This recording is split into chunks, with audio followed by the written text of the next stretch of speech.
안녕하세요. 저는 인천에 사는 40대 남성입니다. 평생 건설 현장을 따라 이 나라 저 나라를 떠돌며 살아온 사람이라 정작 가장 가까운 사람들 곁은 제대로 지키지 못하고 살았죠. 지금부터 들려드릴 이야기는 이런 제 인생에서 가장 부끄럽고도 충격적인 며칠간의 기록입니다. 어렵게 꺼내놓는 이야기인 만큼 부디 끝까지 함께 해주시길 부탁드립니다. 그 일이 있을 무렵 저는 중국 현장에 나가 있었습니다. 중견 건설사 해외 사업부에서 일하다 보니 해외 출장이 잦았어요. 한창 바쁠 때는 1년의 절반을 외국 땅에서 보내는 것도 예사였죠. 그날도 어김없이 공사 일정에 쫓기며 석 달째 타지에서 먹고 자며 바쁘게 지내고 있었습니다. 낯선 나라의 숙소에서 눈을 뜨고 종일 현장 먼지를 뒤집어 쓰다 해가 지면 다시 숙소로 돌아오는 단조로운 하루하루였어요. 그래도 그 고단함을 견디게 해준 건 한국에 돌아갈 저를 기다려주는 사람이 있다는 사실이었습니다. 저에게 단란한 가정은 사치라는 생각으로 사별 후 쭉 혼자 지내다 늦은 나이에 새 인연을 만나 다시 가정을 꾸린 게 불과 이태 전이었어요. 동생 지인의 소개로 만난 사람이었는데 상대도 저처럼 먼저 배우자를 떠나보낸 사람이라 서로의 아픔과 배우자의 빈자리가 어떤 것인지 굳이 말하지 않아도 헤아릴 수 있는 사이였죠. 처음 얼굴을 마주하던 날 그 사람이 했던 말이 아직도 또렷하게 기억나네요. 저는 화려하게 사는 거 바라지 않아요. 그냥 서로 의지하면서 오래도록 같이 늙어가면 그걸로 충분해요. 그 담담한 한마디에 저도 모르게 마음을 열게 됐습니다. 마흔을 갓 넘긴 나이에도 어딘가 나이보다 훨씬 차분하고 강인한 구석이 있는 사람 같더라고요. 역시나 알면 알수록 아내는 욕심부리지 않고 큰 소리 내는 법도 없이 매사에 조용조용 제 할 일을 해내는 사람이더군요. 저는 그런 아내에게 푹 빠져 늦은 나이에 그만한 인연을 만난 게 분에 넘치는 행운이라 여겼습니다. 주변에서도 외롭게 살던 저의 새 출발을 축하해줬어요. 저녁에 불 꺼진 빈집으로 돌아오는 적막함과 외로움도 이제는 끝이라고 생각하며 아내와 함께 서로의 여생에 든든한 버팀목이 되어주자고 약속했습니다. 비록 제가 잦은 출장으로 집을 비우는 때가 많았지만 아내는 불평하지 않고 묵묵히 자신의 삶을 살았어요. 아내도 작은 옷가게를 꾸리고 살림하며 쉴 틈 없이 지냈거든요. 그렇게 정신없이 사는 와중에도 아내가 단 한 가지만큼은 잊지 않고 챙기는 게 있었어요. 바로 홀로 계신 시어머니를 살피는 일이었죠. 아내는 제가 외국에 나갈 때마다 말하기도 전에 먼저 이런 말을 건네오곤 했습니다. 당신 없는 동안 어머님은 내가 잘 챙기고 있을 테니까 당신은 몸 상하지 않게 조심해서 일이나 잘하고 와. 알았지? 그 말이 얼마나 든든했는지 모릅니다. 사실 객지에 나갈 때마다 연로한 어머니를 장시간 찾아뵙지 못하는 게 늘 마음에 걸렸거든요. 다른 형제라고는 여동생 하나뿐인데 일 때문에 멀리 지방에 살고 있어 여동생도 어머니와 자주 왕래하기가 어려운 상황이었죠. 그래서 친자식들도 제대로 챙기지 못하는 어머니를 재혼한 지 얼마 되지도 않은 아내가 살뜰히 들여다봐 준다는 게 너무나 고맙고 또 한편으론 미안했습니다.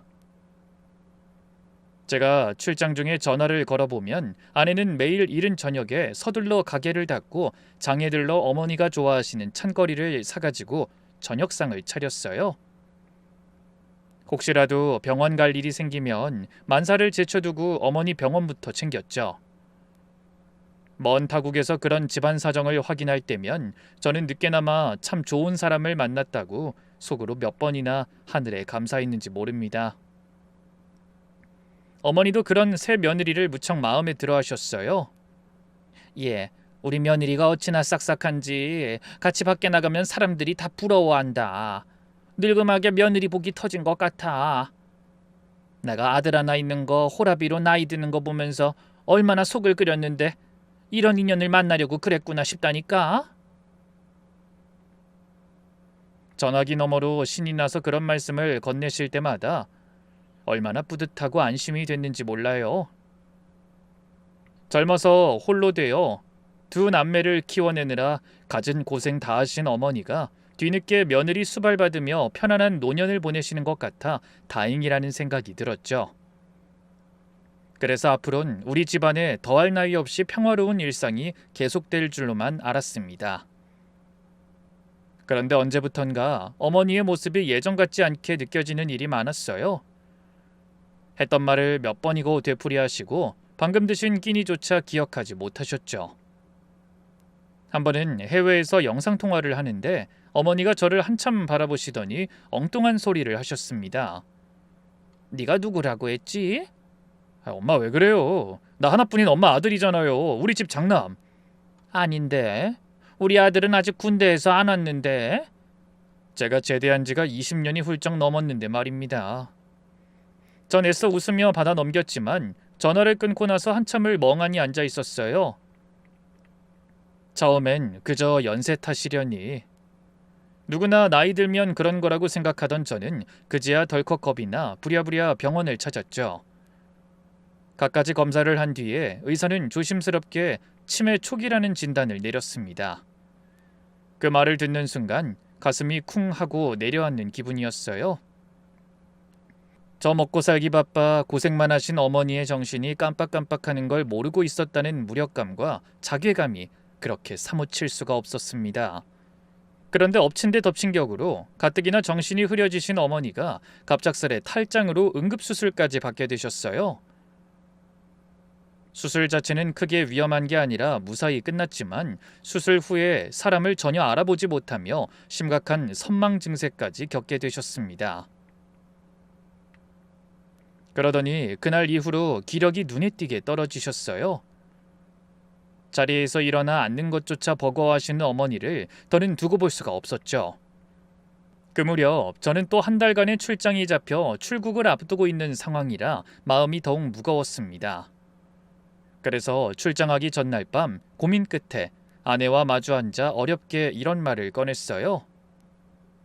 여보, 아무래도 엄마를 저대로 혼자 두는 건 안 될 일 같아. 나는 또 나가야 하고 당신 혼자 매일 들여다보는 것도 한계가 있는 것 같고 어떻게 하면 좋을까? 걱정하지 마. 안 그래도 지금 간병인 알아보고 있으니까. 뭐? 간병인? 응.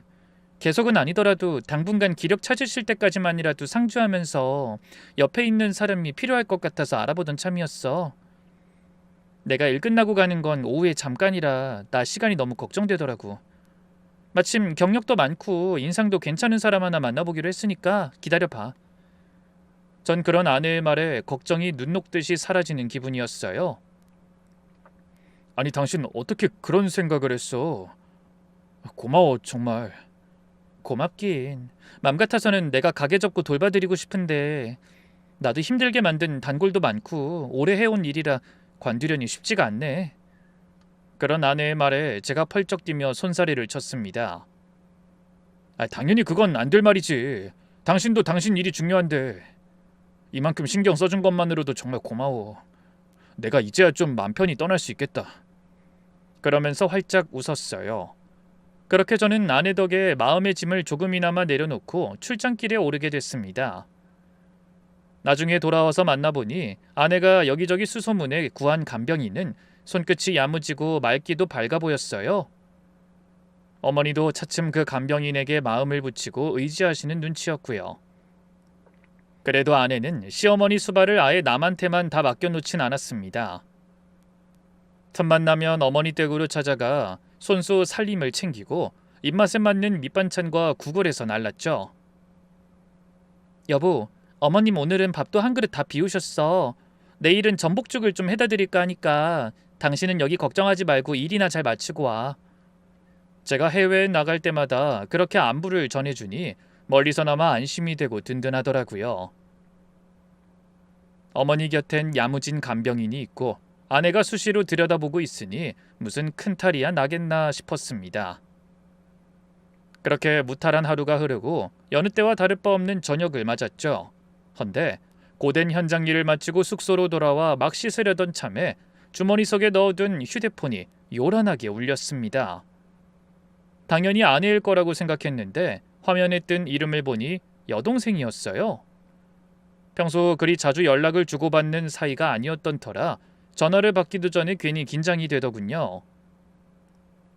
그런데 제가 통화 버튼을 누르자마자 여동생의 다급한 목소리가 전화기를 통해 귓가를 때렸습니다. 오빠, 엄마가 위독하셔. 빨리 들어와야 할 것 같아.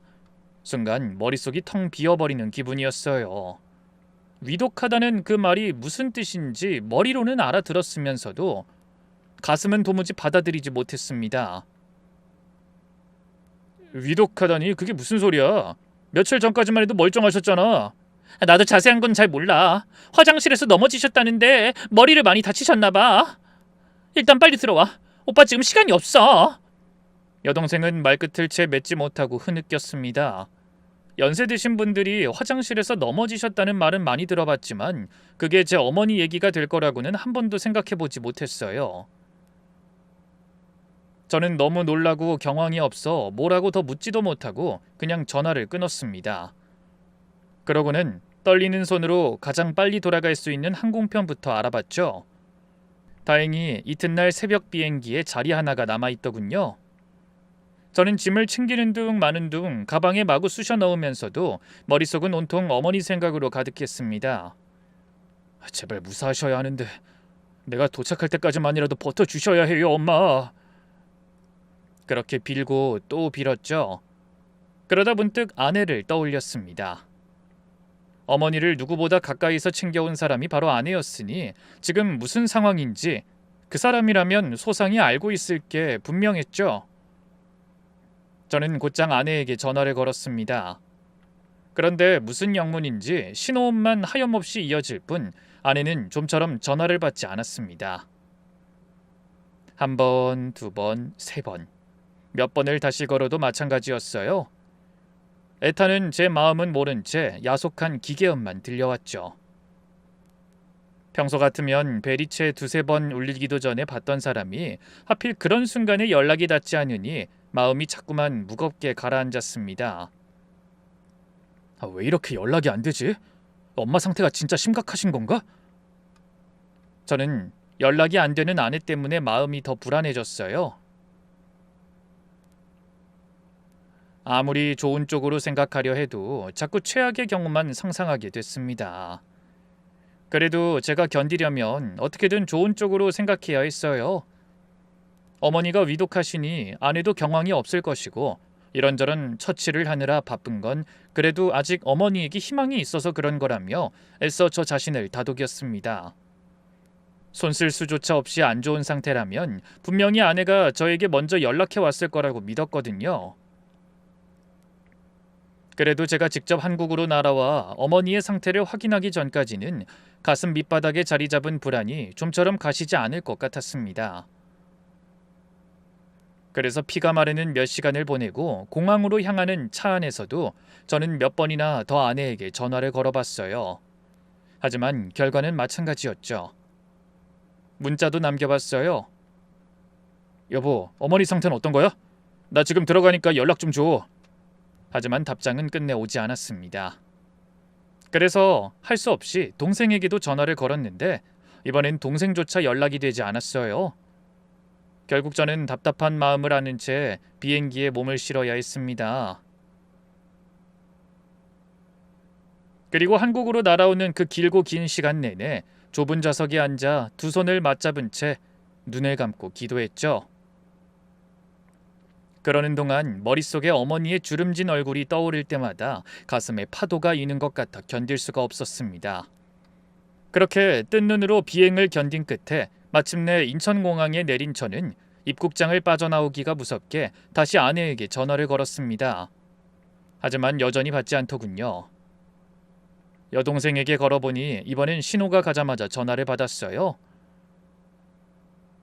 그런데 전화기 너머로 사람들의 웅성거림과 곡소리 같은 게 뒤섞인 어수선한 소리가 먼저 들려오는 게 아니겠어요? 그 뒤로 동생이 흐느끼는 목소리로 대답했죠. 오빠, 지금 어디야? 나 방금 인천공항 도착했어. 엄마는? 엄마 어느 병원에 계셔? 내가 지금 바로 갈게. 그런데 여동생이 잠시 말을 잇지 못했어요. 그 짧은 침묵이 저를 걷잡을 수 없는 두려움 속으로 밀어넣었습니다. 오빠, 입원실 말고 그냥 바로 장례식장으로 와. 엄마 돌아가셨어. 순간 정신이 아득해오고 온몸에서 힘이 빠져나가는 느낌이었습니다. 하마터면 공항 바닥에 그대로 주저앉을 뻔했죠. 장례식장이라니. 제가 비행기를 타고 오는 그 몇 시간 사이에 어머니가 끝내 세상을 등지셨다는 얘기였습니다. 장남이라는 게 어머니의 임종도 지키지 못하고 뒤늦게야 나타났다는 게 저 스스로도 용납이 되지 않더군요. 가까스로 정신을 차리고 택시 뒷자리에 몸을 실은 채 장례식장으로 향하는 내내 저는 창밖을 멍하니 바라보며 눈물만 쏟았습니다. 불과 며칠 전까지도 멀쩡히 통화하던 어머니가 돌아가셨다는 사실이 도무지 실감나지 않았어요. 그 와중에도 머릿속 한편에서는 자꾸만 아내 생각이 맴돌았습니다. 이런 큰일이 났는데도 어째서 연락 한 통이 없는 건지, 어디서 무얼 하고 있는 건지, 당연히 여동생 곁에서 어머니의 마지막을 함께 했을 거라고 생각하면서도 뭔지 모를 불안함을 떨칠 수가 없더라고요. 택시에서 내려 황급히 장례식장에 도착하자 어머니가 영정사진 속에서 밝은 미소를 머금은 채 절 내려다보고 계셨습니다. 며칠 전까지만 해도 전화기 너머로 며느리 자랑을 하시던 분이 이제 한 줌의 제가 되어 떠나셔야 한다고 생각하니 가슴이 터질 것 같은 슬픔이 밀려왔어요. 어디 그뿐인가요? 어머니의 마지막을 함께하지 못했다는 죄책감과 다시는 그 인자한 미소를 볼 수 없다는 상실감도 한꺼번에 덮쳐와 저는 영정 앞에 무릎을 꿇고 앉아 한참을 흐느껴야 했습니다. 죄송하다는 말밖에는 다른 어떤 말도 떠오르지 않더군요. 엄마 미안해요. 장남이라는 게 객지로만 떠돌다가 정작 마지막 가시는 길도 못 지켜드렸네요. 이 못난 아들은 어떻게 하라고 이렇게 갑자기 떠나셨어요? 목구멍이 꽉 막혀 소리조차 제대로 나오지 않아 그렇게 가슴속으로만 외치며 오열해야 했습니다. 평생 자식들 뒷바라지에 허리 한번 펴지 못하고 사신 게 저희 어머니셨어요. 그런데 이제야 겨우 새 며느리 드리고 한숨 돌리시나 했더니 그 짧은 평안조차 누리지 못하고 황망하게 떠나셨다는 생각에 억장이 무너지는 것 같았습니다. 향냄새가 자욱한 빈소에서 저는 그렇게 한동안 일어설 줄 모르고 어깨를 들썩이며 어린아이처럼 울고 또 울었어요. 그렇게 한참을 울고 나서야 저는 비로소 주위를 둘러볼 정신이 들었습니다. 그런데 어딘가 이상했어요. 빈소가 너무 휑하고 상주 자리에도 여동생 혼자 넋이 나간 얼굴로 앉아 있었어요. 당연히 있어야 할 사람도 보이지 않았습니다. 바로 제 아내였죠. 저는 우느라 가쁜 숨을 몰아쉬며 동생을 향해 물었습니다. 미경이는? 새언니는 어딨어? 제가 묻자 동생이 고개를 푹 숙인 채 대답을 망설였습니다. 그게 나도 잘 모르겠어, 오빠. 엄마 돌아가시기 전까진 분명 옆에 있었는데 임종 확인하자마자 갑자기 언니가 안 보이는 거야. 어제까지는 어찌나 서럽게 우는지 말도 잘 못하길래 내가 오빠한테 대신 연락한 건데 엄마 위독하시다고 그렇게 울고불고 하던 사람이 갑자기 연기처럼 사라져서 전화도 안 받는 거야. 그래서 그 다음부터 나 혼자 빈소 마련하는 절차 알아보고 오빠만 기다리고 있었어. 저는 그 말을 도무지 이해할 수가 없었습니다. 어머니를 그토록 정성껏 모시던 아내가 하필 어머니가 돌아가신 그 순간에 자리를 비웠다는 게 말이 됩니까? 그 순간 퍼뜩 떠오른 생각이 있었어요. 혹시 너희 새언니 엄마 돌아가신 충격으로 어디서 쓰러져 있는 건 아닐까? 제가 덜컥 겁이 나서 묻는 말에 동생이 어정쩡한 표정으로 대답했어요. 글쎄, 처음엔 나도 무슨 일 있나 싶어서 걱정했는데 병원에 있던 사람이 굳이 혼자 나가서 쓰러진다는 것도 앞뒤가 안 맞고. 그러면서 말끝을 흐리더군요. 저는 그 태도가 어쩐지 마음에 걸렸지만 그저 아내가 무탈하기만을 바라며 일단 장례 절차를 진행해야 했어요. 빈소를 지켜야 할 사람들이 둘이나 자리를 비웠으니 조문객을 맞는 일도 여동생 혼자 감당하고 있던 터였습니다. 저는 뒤늦게 상조 안장을 두르고 그제야 어머니가 어쩌다 그 지경이 되셨는지 차근차근 물었죠. 근데 도대체 어떻게 된 거야? 엄마가 왜 갑자기 이렇게 되신 건데? 며칠 전까지만 해도 밥도 한 그릇을 다 비우셨다는 분이라고. 제가 답답한 마음에 목소리를 높이자 여동생이 눈물을 글썽이며 그날의 일을 천천히 들려줬습니다. 화장실에서 넘어지셨대. 머리를 바닥에 세게 부딪히셔서 뇌출혈이 왔다고 하더라고. 병원에 도착했을 땐 이미 손쓸 도리가 없었대. 뇌출혈이라는 말에 저도 모르게 또 눈물이 흘러 눈앞이 흐려졌습니다. 정신이 온전지 못한 데다 기력까지 쇠하신 어머니가 화장실에서 미끄러져 머리를 다치셨다니. 혹시나 그런 일이 생길까봐 간병인까지 붙여드렸는데 어쩌다 사달이 났나 싶어 말문이 막혔습니다. 그럼 병원엔 누가 모시고 온 거야? 간병인? 그 사람은 뭘 하고 있었길래 엄마가 화장실에서 넘어지던 몰랐다는 거야? 아니, 병원에는 새언니가 모시고 왔어. 간병인이 갑자기 급한 일이 생겼다고 하루만 휴가를 달라고 해서 그러라고 했다던데? 그러고 나서 저녁 차려드리려고 집에 갔더니 엄마가 화장실에 쓰러져 계셨대. 뭐? 그럼 엄마를 처음 발견한 게 미경이란 말이야? 응, 그렇지. 그때부터 뭔지 모를 불안감이 다시 스멀스멀 고개를 들었습니다. 그런데 여동생이 입에서 나온 다음 말이 제 가슴에 또 다른 의심의 불씨를 떨어뜨렸어요. 오빠, 나 이런 말하기 정말 조심스러운데 아무래도 그냥 넘길 일이 아닌 것 같아서. 그게 무슨 말이야? 똑바로 얘기해봐. 하지만 여동생은 한참을 망설이다가 떨리는 목소리로 조심스럽게 입을 열었습니다. 엄마가 돌아가시기 며칠 전에 나한테 전화하셨어. 그런데 좀 이상한 말씀을 하시더라고. 누가 자꾸 통장에서 돈을 빼가는 것 같다고, 자기 돈이 자꾸 줄어든다고 하시는 거야. 뭐? 통장에서 돈을 빼가다니 누가 그런 짓을 한다는 거야? 전 도무지 영문을 알 수 없어 되물었습니다. 그러자 여동생이 어렵게 말을 이어갔어요. 엄마가 정신이 오락가락 하시니까 나도 그냥 하시는 말씀이려니 했어. 그래도 그냥 넘어가긴 영 마음에 걸려서.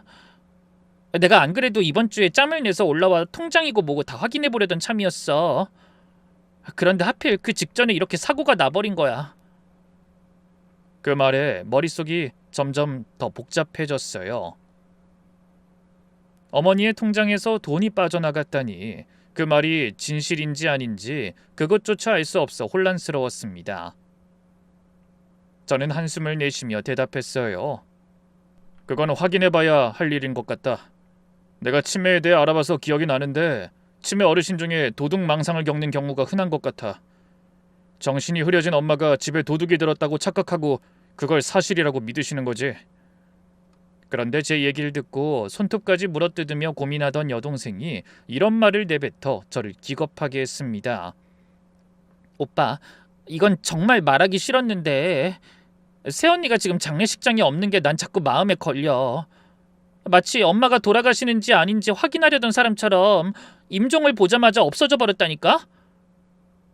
혹시 엄마 통장이라고 새언니가 무슨 관련이 있는 건 아닐까?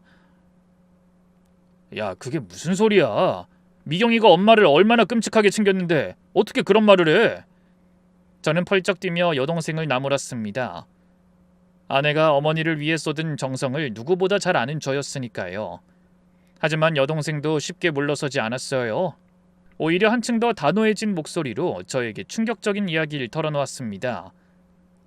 오빠, 내가 괜히 이런 말을 하는 게 아니야. 진정하고 들어봐.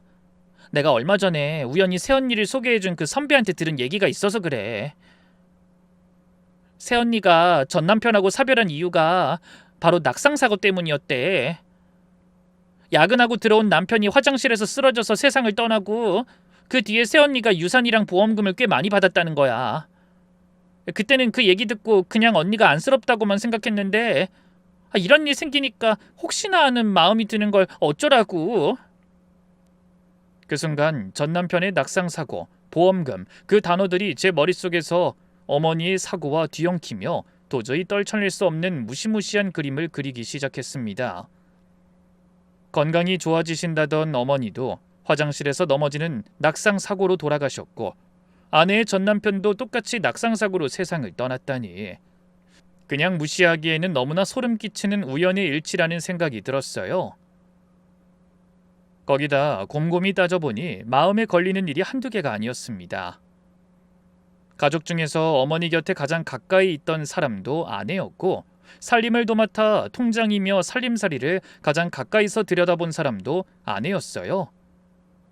간병인도 아내가 구했고, 그 간병인의 휴가도 아내가 마음대로 조정할 수 있었죠. 만약 정말로 어머니 통장에서 돈이 새어나갔다면 그 사정을 가장 잘 알만한 사람이 누구겠어요? 생각이 거기까지 미치자 저는 저 자신이 끔찍해서 견딜 수가 없었습니다. 아니야, 전 남편 일은 그저 우연이겠지. 그 사람이 그동안 엄마를 위해서 얼마나 애썼는데. 그렇게 저는 고개를 저었습니다. 하지만 한번 피어오른 의심의 불씨는 좀처럼 꺼지지 않았어요. 가슴 한구석에서 자꾸만 냉정한 목소리로 누군가가 저를 향해 속삭이는 것만 같았습니다. 그렇게 잘 챙기던 사람이 왜 하필 지금 사라졌을까? 왜 전화 한 통 받지 않는 걸까? 정말 떳떳하다면 시어머니 빈소를 이렇게 비워둘 리가 없잖아. 그 목소리에 심장이 미친 듯이 뛰었습니다. 저는 영정 속 어머니의 얼굴을 다시 올려다보고 예전에 며느리 복이 터졌다며 환하게 웃으시던 모습을 떠올렸어요. 만약 여동생의 말이 사실이라면 전 어떻게 해야 할지 앞이 캄캄했습니다. 다른 사람도 아니고 제가 한 지붕 아래서 살을 맞대고 살며 그토록 믿어온 사람이 어머니의 마지막을 앗아간 장본인일지도 모른다니, 그 생각만으로도 온몸이 떨리고 소름이 돋는 것 같았어요. 등줄기를 타고 식은 땀이 흐르며 어머니의 죽음을 둘러싼 어두운 진실이 목을 조여오는 것 같았습니다. 그렇게 의심과 죄책감 사이에서 갈팡질팡하던 저는 더는 견딜 수가 없어 다시 휴대폰을 꺼내 들었어요. 무슨 일이 있어도 아내의 목소리를 직접 들어야겠다는 생각만 계속 머릿속에 떠올랐거든요. 저는 떨리는 손으로 통화 버튼을 누르고 신호음을 세어봤습니다. 한 번, 두 번, 세 번. 이번에도 안 받으면 어쩌나 싶어 가슴이 타들어가던 그때, 거짓말처럼 딸깍하고 통화가 연결됐어요. 순간 그동안 꾹꾹 눌러왔던 감정이 한꺼번에 터져나왔습니다. 그래서 저도 모르게 버럭 소리를 지르고 말았죠. 여보, 왜 전화를 이제 받아? 엄마 돌아가셨는데 장례식이 안 오고 도대체 뭐 하는 거야? 그런데 수화기 너머로 들려온 아내의 대답은 제 상상을 완전히 벗어난 것이었습니다. 아내는 어디론가 급히 뛰고 있는 듯 숨을 헐떡이며 이렇게 말했어요. 나 지금 못 가는데? 지금 공항이라 비행기 타야 해. 자세한 얘긴 나중에 할게. 저는 너무 놀라서 다급하게 물었습니다. 뭐? 공항? 비행기라니, 그게 무슨 소리야? 여보, 잠깐만! 하지만 저의 외침이 무색하게 전화는 그대로 뚝 끊어져 버렸어요. 저는 손을 덜덜 떨며 얼른 다시 전화를 걸어봤지만 이미 전원이 꺼졌는지 신호조차 가지 않았습니다. 저는 끊긴 휴대폰 화면을 멍하니 바라보며 한동안 그 자리에 얼어붙어 있었어요. 이게 무슨 상황이지? 시어머니가 돌아가셨는데 장례식장에 오긴커녕 공항에서 비행기를 탄다고? 도무지 제정신으로 할 수 있는 일이라곤 믿기지 않았어요. 게다가 그 목소리도 자꾸만 마음에 걸렸습니다. 슬픔에 잠긴 사람의 목소리라기보다 무언가에 쫓기듯 아니면 어딘가로 급히 달아나듯 숨이 턱까지 차 헐떡이는 목소리였어요. 남편이 모친상을 당해 돌아왔는데 자세한 이유도 설명하지 않고 나중에 말하자며 쫓기듯 전화를 끊어버린 것도 정상이 아니었죠. 더구나 제가 알던 그 차분하고 다정하던 아내라면 절대로 그런 짓을 할 사람이 아니었어요. 옆에서 그 통화 내용을 고스란히 엿들은 여동생이 창백하게 질린 얼굴로 울먹이며 제 팔을 붙들었습니다. 오빠 들었지? 새언니 비행기 탄다잖아. 이게 도망이 아니면 뭐야? 정말 새언니가 엄마한테 무슨 짓을 한 거면 어떡해? 나 무서워, 오빠. 저는 차마 아무 말도 할 수가 없었습니다. 마음속으로는 아니라고, 절대 그럴 리가 없다고 받아치고 싶었는데 입이 떨어지지가 않았어요. 의심하지 않으려 그토록 애를 썼는데 아내의 그 한마디가 제가 쌓아 올린 믿음의 뚝을 한순간에 무너뜨렸습니다. 어머니의 수상한 통장 이야기, 전 남편의 낙상사고와 보험금, 그리고 시어머니의 빈소를 비워둔 채 외국으로 떠나는 아내까지, 그 모든 상황이 하나의 끔찍한 결과를 가리키는 것만 같았죠. 그렇게 머릿속에서 수십 갈래 생각이 부딪히는 동안 저는 한 가지 큰 결심을 굳혔습니다. 그대로 손 놓고 있다가는 어머니의 억울함 죽음도 영영 묻히고 아내도 놓쳐버릴 것 같다는 생각이 들더라고요. 사실 그 결정을 내리기까지 제 안에서는 두 가지 마음이 치열하게 싸움을 벌였습니다. 한쪽에서는 말도 안 돼. 네가 아는 그 사람이 그런 짓을 할 리가 없잖아. 하고 외쳤지만 다른 한쪽에서는 그럼 이 모든 상황을 어떻게 설명할 건데? 하고 다그쳤어요. 만약 제가 아무것도 하지 않았다가 나중에 정말 아내가 어머니를 해코지한 것으로 밝혀진다면 저는 어머니께 두 번 죄를 짓는 셈이 되는 거였죠. 임종을 지키지 못한 것도 모자라 죽음의 진실마저 외면한 불효자가 되는 거니까요. 반대로 아내가 결백한데 제가 의심하고 신고한 거라면 그건 그것대로 평생 갚지 못할 죄가 될 게 분명히 있습니다. 어느 쪽이든 저에겐 지옥이었죠. 그래도 저는 결국 한쪽을 택하기로 마음을 굳히고 떨리는 손으로 112를 눌렀습니다. 상중에 경찰을 부르게 될 줄은 꿈에도 몰랐지만 어머니의 마지막에 대한 진실을 밝히려면 그 길밖엔 없을 것 같더라고요. 잠시 후 경찰관 2명이 빈소로 찾아왔습니다. 저는 참담한 표정으로 그동안의 일을 차근차근 털어놨어요. 어머니가 화장실에서 넘어지셔서 뇌출혈로 돌아가셨다는데 아무래도 단순 사고가 아닌 것 같습니다. 돌아가시기 전에 누가 통장에서 돈을 빼간다고 말씀하셨다고 하더라고요. 제발 어머니가 어떻게 돌아가신 건지 정식으로 수사를 좀 해주십시오. 제 말을 들은 경찰이 수첩에 무언가를 적으며 고개를 끄덕였습니다. 그러더니 몇 가지를 더 물어왔어요. 평소에 어머니 재산 관리는 누가 하셨습니까? 통장이나 도장 같은 건 누가 맡아두셨죠? 제가 해외에 나가 있는 동안은 아내가 어머니 살림을 거의 다 챙겼습니다. 그 통장이며 도장이 어디 있는지도 아내가 제일 잘 알았을 겁니다. 말하면서도 가슴이 철렁 내려앉았어요. 제 입으로 아내를 점점 더 궁지로 몰아넣는 것 같았으니까요. 그래도 저는 거기서 멈추지 못하고 떨리는 목소리로 가장 하기 힘든 말까지 꺼내야 했습니다. 그리고 제 아내도 좀 조사해 주세요. 방금 통화를 했는데 공항에서 비행기를 탄다고 했어요. 시어머니 장례도 안 치르고 도대체 어디를 간다는 건지 빨리 찾아주실 수 없을까요? 그 말을 입 밖으로 내뱉는 순간 전 평생 함께하기로 약속한 배우자를 제 손으로 불구덩이에 밀어넣은 기분이었어요. 하지만 만에 하나 아내가 정말로 어머니를 해친 거라면 자식된 도리로 그냥 보내줄 순 없는 일이었습니다. 그 뒤로 경찰은 곧바로 어딘가로 전화를 걸어 아내의 출국 기록을 확인했어요. 그리고 얼마 지나지 않아 충격적인 사실을 알려줬죠. 선생님의 배우자는 이미 해외로 출국했습니다. 30분쯤 전에 베트남행 비행기에 탑승한 걸로 확인됩니다. 베트남이라는 말에 저는 머리를 한 대 얻어맞은 듯 멍해졌습니다. 베트남이라니. 시어머니가 돌아가신 그 경황 없는 와중에 아내는 무슨 일로 그 먼 나라까지 간 걸까요? 뭐가 어떻게 된 건지 도무지 짐작조차 가지 않았어요. 그때 제 곁에 있던 여동생이 다시 흐느끼기 시작했습니다. 그것 봐 오빠, 내 말이 맞잖아. 새언니는 외국으로 도망친 거라니까. 잘못한 게 없는데 왜 엄마 빈소엔 오지도 못하고 그 멀리 달아났겠어. 저는 맥이 탁 풀려 그대로 주저앉고 싶은 심정이었지만 애써 정신을 다잡았습니다. 아내가 정말 죄를 지었다면 더더욱 그대로 놓아줄 수 없었고, 만에 하나 다른 사정이 있다면 그건 역시 제 눈으로 직접 확인해야겠다는 생각이 들었어요. 그래서 저는 경찰에게 매달리듯 부탁했습니다. 형사님, 제발 좀 도와주세요. 그 사람이 베트남으로 갔다면 그쪽 경찰이라도 협조를 구해서 공항에서 붙잡아 주실 순 없습니까? 이대로 놓치면 영영 진실을 못 밝힐 것 같습니다.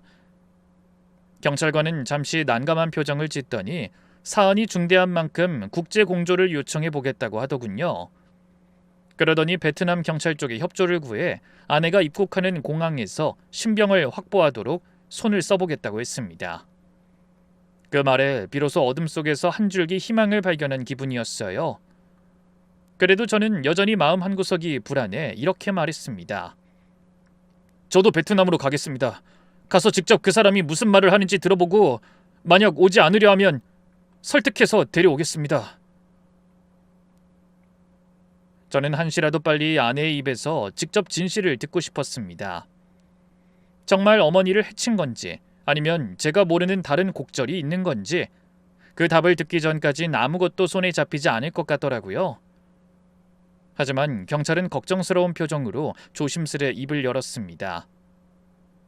선생님 심정은 충분히 이해합니다만 자칫 위험할 수도 있습니다. 배우자분이 정말 무슨 일을 저지른 거라면 막다른 곳에 몰린 사람이 어떤 행동을 할지 모르니까요. 그냥 저희한테 맡겨두고 빈소를 지키시는 게... 저도 알고 있습니다. 그래도 제가 직접 가야겠습니다. 만약 정말 그 사람 손에 어머니가 봉변을 당하신 거라면 제가 어떻게 여기서 멀쩡히 상주 노릇을 하겠습니까? 제발 저도 같이 갈 수 있게 해주세요. 부탁드립니다. 제가 비장한 표정으로 부탁하자 결국 상대도 한숨을 쉬며 고개를 끄덕였습니다. 그래서 저는 여동생의 손을 잡고 단호하게 말했어요. 내가 베트남으로 가야겠어. 미안하지만 여기는 네가 좀 지켜줘. 오래 걸리진 않을 거야.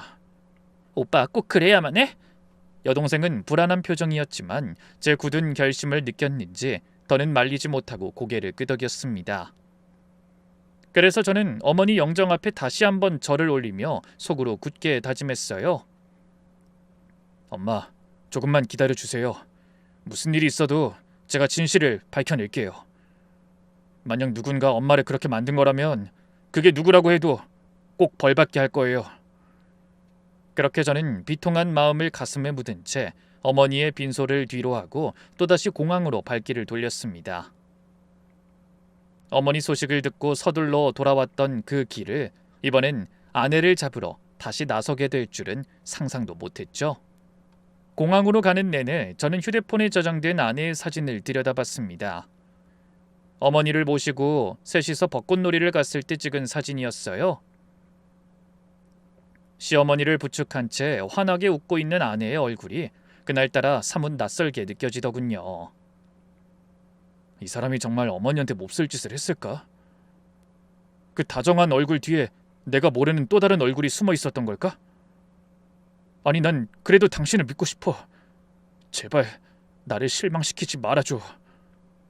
잠시 후 비행기에 오르는 발걸음이 천근만근 무겁기만 했습니다. 과연 베트남에서 절 기다리고 있는 진실이 무엇일지, 그곳에서 마주할 아내의 얼굴이 어떤 얼굴일지 저는 두근거리는 마음으로 창밖의 풍경을 멍하니 바라봤어요. 그 뒤로 몇 시간의 비행 끝에 마침내 저는 베트남 공항에 내려섰습니다. 낯설고 더운 공기가 훅 끼쳐왔지만 그런 걸 신경 쓸 겨를도 없었어요. 어머니 빈소를 떠나올 때부터 비행기에서 내리기까지 내내 제 심장은 한순간도 진정되지 않았거든요. 막상 아내를 마주하면 무슨 말을 어떻게 꺼내야 할지, 아니 그 얼굴을 똑바로 볼 수나 있을지 도무지 자신이 없었습니다. 걱정을 안고 입국장을 빠져나오자 미리 연락을 받고 대기하고 있던 현지 경찰들이 보였어요. 그리고 그들 사이에 제가 그토록 찾고 싶던 아내가 고개를 푹 숙인 채 앉아있더군요. 우리 경찰의 공조 요청을 받은 베트남 경찰이 입국하던 아내를 공항에서 곧바로 붙잡아둔 모양이었습니다. 제가 앞으로 다가가자 저를 발견한 아내가 자리에서 벌떡 일어났어요. 며칠 사이에 얼굴이 반쪽이 된 채 두 눈은 시뻘겋게 충혈돼 있었죠. 어찌 보면 그 몰골이 죄를 짓고 쫓기는 사람처럼 보이기도 하고, 또 어찌 보면 무언가를 고민하느라 잠도 제대로 못 잔 사람처럼 보이기도 했습니다. 헌데 어쩐 일인지 그 얼굴을 마주하는 순간 머릿속에 가득했던 모진 말들이 차마 입 밖으로 나오지 않더라고요. 제가 엉거주춤 서 있는 사이 먼저 입을 연 건 아내였습니다.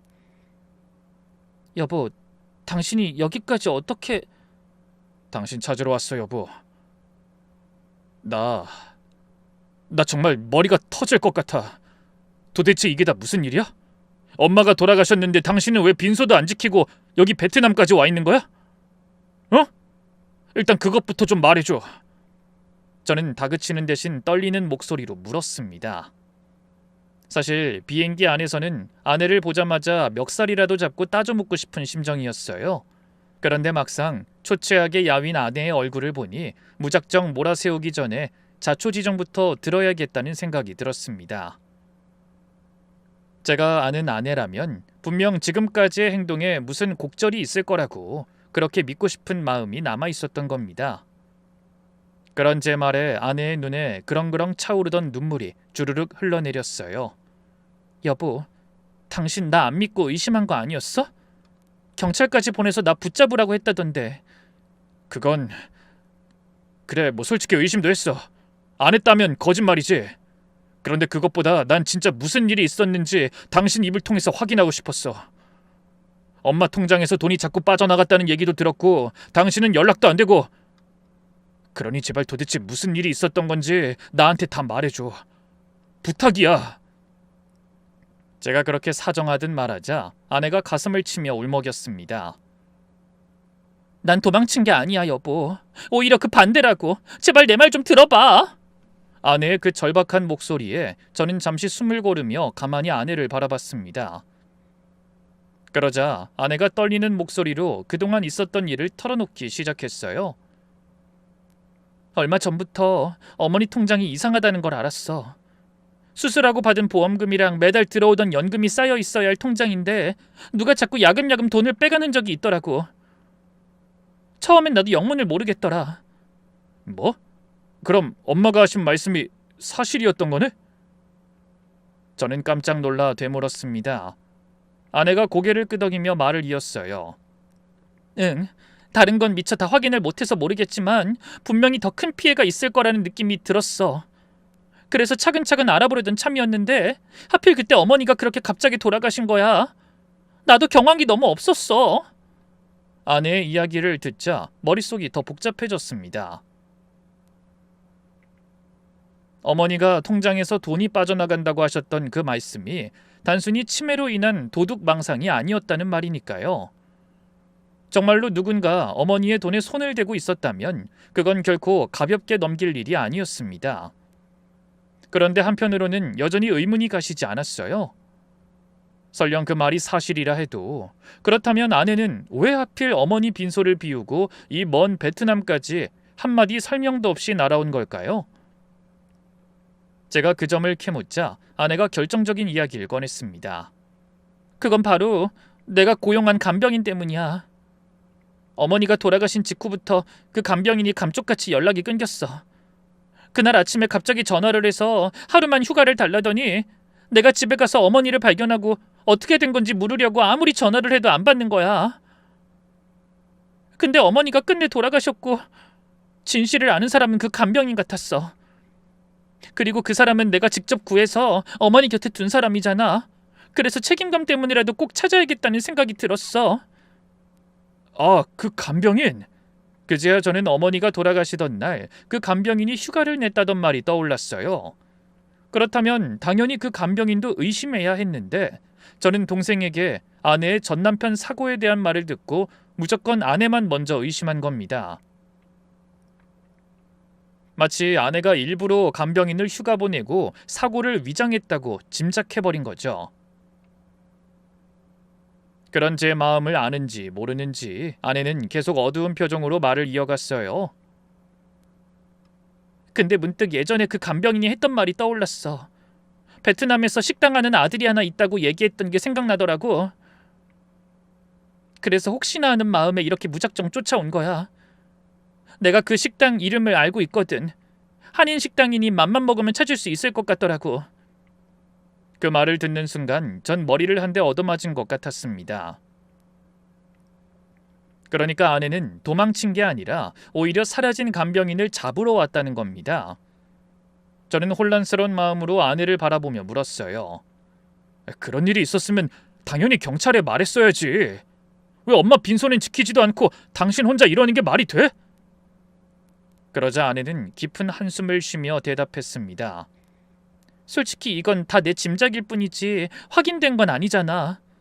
혹시 내가 오해한 걸지도 모르고. 그리고 만약 어머니가 정말 내가 구한 간병인 때문에 돌아가신 거라면 난 그 빈소에 앉아서 아무렇지도 않게 어머니 영정사진을 볼 자신이 없었어. 여보, 나 억지로 믿어달라고 사정하지 않을게. 그냥 조사해보면 다 나올 거야. 그 간병인이 어떤 사람이었는지, 어머니 돈이 어디로 흘러갔는지 제발 조사해달라고 해. 난 떳떳하니까 얼마든지 한국 가서 조사 받을게.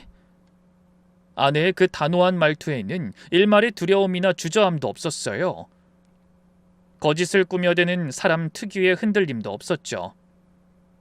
그렇다고 의심이 완전히 가신 것도 아니었습니다. 어쨌든 진실은 한국에 돌아가면 수사를 통해 밝혀질 일이었어요. 결국 아내는 베트남 경찰과 우리 측의 협조 속에 저와 함께 다시 한국으로 송환되었습니다. 한국으로 돌아오는 비행기 안에서도 아내는 줄곧 억울함을 호소했어요. 여보, 난 정말 떳떳해. 내가 어머니를 어떻게 모셨는진 당신이 제일 잘 알잖아. 내가 무슨 부귀 영화를 보겠다고 어머니한테 그런 짓을 해. 그 말을 하는 아내의 눈에서는 하염없이 눈물이 흘러내렸습니다. 저는 그런 아내에게 아무 말도 하지 못하고 그냥 고개를 돌려 창밖만 바라봤어요. 만약 아내의 말이 사실이라면 저는 결백한 사람을 의심하고 죄인으로 몬 천하의 몹쓸 남편이었죠. 반대로 아내가 거짓말을 하는 거라면 저는 어머니를 해친 원수를 곁에 두고도 원망 한마디 하지 못한 멍청하고 어리석은 자식이 되는 거예요. 그 어느 쪽도 받아들이기 힘든 일이었기에 저는 그저 어서 빨리 모든 진실이 밝혀지기만을 바랬습니다. 귀국 후 본격적인 수사가 시작됐어요. 경찰은 아내를 조사하는 동시에 어머니의 통장 거래 내역도 샅샅이 뒤졌습니다. 그리고 몇 시간 후 믿기 힘든 이야기를 듣게 됐죠. 담당 형사가 서류를 내밀며 말했어요. 선생님 부인 말씀이 사실이었습니다. 네? 그게 정말입니까? 네, 그 문제의 그 간병인 말입니다. 그 사람이 지난 몇 달간 베트남에 있는 자기 아들한테 꽤 큰 돈을 송금한 정황이 확인됐습니다. 그것도 한두 푼이 아니라 자기 월급으로는 도저히 보낼 수 없는 액수를 여러 차례 나눠서 보냈더군요. 그리고 무엇보다 어머님이 돌아가시기 며칠 전 상가 임대료를 모아두던 통장이 아예 해약됐어요. 거기 엄청난 고액이 들어있었던 거 아시죠? 그 돈도 고스란히 자기 아들과 며느리 계좌로 송금했습니다. 그 말을 들은 저는 숨이 턱 막히는 것 같았어요. 형사는 진지한 얼굴로 서류의 숫자들을 손가락으로 짚어가며 말을 이어갔습니다. 여기 보십시오. 이 송금 시점을 보니 어머님 통장에서 돈이 빠져나간 시기와 거의 정확히 맞아떨어집니다. 그리고 은행 CCTV를 확보해서 확인해 본 결과 그 간병인이 벌인 짓이 분명합니다. 그럼 제 아내는 정말 아무 잘못이 없는 겁니까? 제가 떨리는 목소리로 묻자 형사가 고개를 끄덕였습니다. 현재까지 드러난 정황만 보면 부인께서는 오히려 피해 사실을 밝히려고 애쓰신 쪽에 가깝습니다. 물론 수사는 더 해봐야겠지만요. 그 순간 저는 두 손으로 머리를 감싸쥐고 신음해야 했어요. 저와 동생이 의심했던 아내가 진실을 쫓고 있었고 정작 어머니의 돈을 빼돌린 건 다른 사람이었다니. 제 손으로 아내를 신고하고 경찰까지 끌어들여 그 먼 나라에서 붙잡아 오게 했던 지난 시간이 주마등처럼 스쳐 지나갔습니다. 아내가 비행기 안에서 흘리던 눈물과 결백을 호소하던 절박한 목소리가 떠올라 가슴이 찢어지는 것 같았어요. 조사실에서 몇 시간째 고통받고 있는 아내를 어떤 표정으로 마주해야 할지 얼굴에서 핏기가 가시는 기분이었습니다. 하지만 그 와중에도 한편으론 어머니의 죽음에 들이온 진실의 윤곽이 조금씩 드러나는 것 같아 가슴이 서늘해졌습니다. 돈을 빼돌린 게 바로 그 간병인이었다면 어머니가 돌아가신 그날 간병인이 휴가를 핑계로 자리를 비웠던 것도, 사고 직후 감쪽같이 자취를 감춘 것도 예사로운 일이 아니었어요. 어쩌면 어머니의 그 낙상 사고도 정말 단순한 사고가 아니었을지 모른다는 무서운 생각이 들기 시작한 겁니다. 저는 형사에게 매달리듯 물었어요. 형사님, 그럼 그 간병인은 지금 어디 있습니까? 어머니 돈을 빼돌린 게 그 사람이라면 우리 어머니가 돌아가신 것도 정말 그냥 넘어지신 게 맞는 건지 확인해봐야 하지 않겠습니까? 형사는 무거운 표정으로 그 간병인 역시 베트남으로 출국한 정황을 포착하고 현지에서 행방을 쫓고 있다고 했습니다. 그런데 그 순간 베트남으로 달아났던 간병인도 현지 경찰의 손에 붙잡혔다는 소식이 날아들었어요. 다행히 베트남 경찰과의 신속한 공조 덕분에 아들이 운영하던 한인 식당에 숨어있던 그 사람을 빠르게 찾아낼 수 있었다고 하더군요. 그리고 경찰의 입을 통해 전해들은 그 사람의 자백은 차마 입에 담기조차 끔찍한 것이었습니다. 아들이 베트남에서 식당을 하는데 장사가 안 된다고 죽는 소리를 해서 어쩔 수 없이 어머니 통장에 손을 댔다고 하더군요. 간병인은 그렇게 구차한 변명을 늘어놓더니 충격적인 진실을 털어놨다고 했습니다. 치매로 정신이 오락가락하시는 어머니를 꿰어 위임장을 만들고 그걸로 예금을 야금야금 빼내왔다는 것이죠. 어머니가 그런 사실을 기억하지 못한다는 점을 악용해 같은 짓을 몇 번이고 되풀이했던 겁니다. 그러다 욕심이 점점 커진 간병인은 마지막으로 한몫 단단히 챙기려고 어머니의 남은 예금까지 몽땅 해약했다고 했어요. 그런데 하필 그날따라 어머니의 정신이 너무 멀쩡하셨던 모양입니다. 자기 돈 내놓으라고 소리를 지르셔서 몸싸움을 벌이다가 그만. 뒤로 이어지는 경찰의 말에 저는 할 말을 잃었습니다. 그날 정신이 또렷하게 돌아온 어머니가 간병인을 붙잡고 돈을 내놓으라며 실랑이를 벌였고, 그러다 다급해진 간병인이 어머니를 밀치는 바람에 어머니가 넘어져 정신을 잃으셨다고 했어요. 그러자 간병인은 어머니를 화장실로 옮겨 단순 낙상사고처럼 위장한 뒤 그대로 달아나 버린 겁니다. 전 그 이야기를 전해 듣고 도저히 분을 참지 못하고 형사에게 따지듯 물었습니다. 그럼 어머니가 단순히 넘어져 돌아가신 게 아니란 말입니까? 안타깝지만 그렇습니다. 본인도 밀친 사실을 인정하고 범행 직후 시신을 옮겨 사고를 위장한 정황까지 다 자백했습니다. 단순 사고가 아니라 명백한 범죄입니다. 끔찍한 진실을 전해 듣는 순간 전 그 자리에서 통곡했습니다. 어머니가 그 마지막 순간에 얼마나 무섭고 억울하셨을지 생각만 해도 가슴이 미어지는 것 같았어요.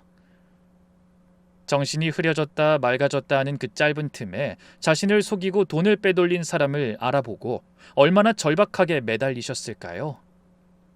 하마터면 단순 사고로 영영 묻힐 뻔했던 어머니의 죽음, 그 끔찍한 진실을 끝내 밝혀낸 사람이 다름 아닌 제 아내였다는 것을 저는 그제야 똑똑히 알게 됐습니다.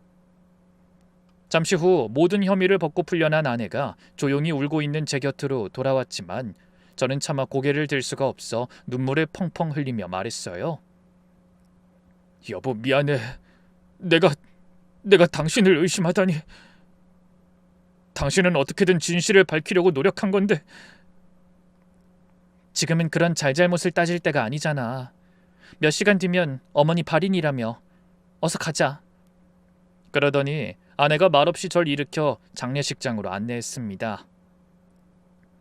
뒤늦게 빈소로 돌아온 저희를 보고 여동생도 눈물을 쏟으며 아내의 손을 붙잡고 빌었어요.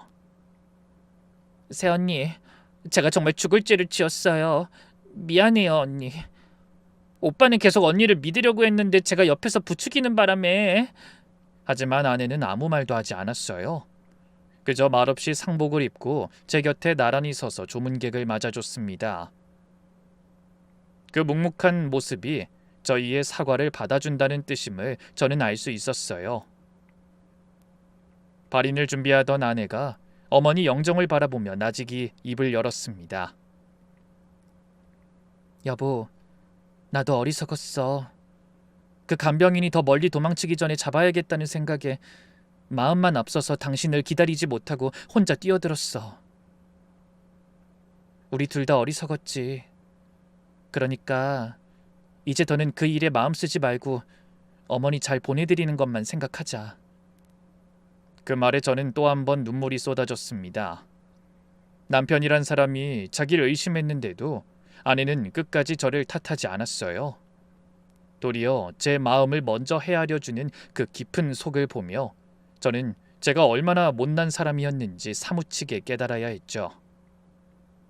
발인 날 아침, 저와 아내 그리고 여동생이 나란히 서서 어머니의 마지막을 배웅했습니다. 엄마, 며느리 억울함도 엄마의 억울함도 다 풀렸어요. 그러니 이제 아무 걱정하지 마시고 편히 쉬세요. 못난 아들이 며느리에게 진 마음의 빚은 평생 갚으면서 살게요. 저는 영정을 품에 안은 채 속으로 그렇게 인사를 올렸습니다. 끝까지 어머니의 명예와 진실을 지켜준 아내에게 전 이제 남은 생을 다 바쳐 보답하기로 마음먹었어요. 그것이 하늘에 계신 어머니께 이 못난 아들이 드릴 수 있는 마지막 효도라는 걸 잘 아니까요. 얼마 후 간병인은 재판을 통해 합당한 죗값을 치르게 됐습니다. 아내 덕에 진실이 밝혀져 어머니를 억울함 없이 보내드릴 수 있게 된 거죠. 전 지금도 그때 아내를 끝까지 믿어주지 못한 제 잘못을 후회하며 사죄하는 마음으로 살아갑니다. 부디 이 사연을 함께 하신 여러분은 아무리 절박한 상황이라도 소중한 사람에 대한 굳은 믿음을 지켜나가시길 바라며 저는 이만 물러가겠습니다. 모두 건강하고 행복한 하루 보내세요. 감사합니다.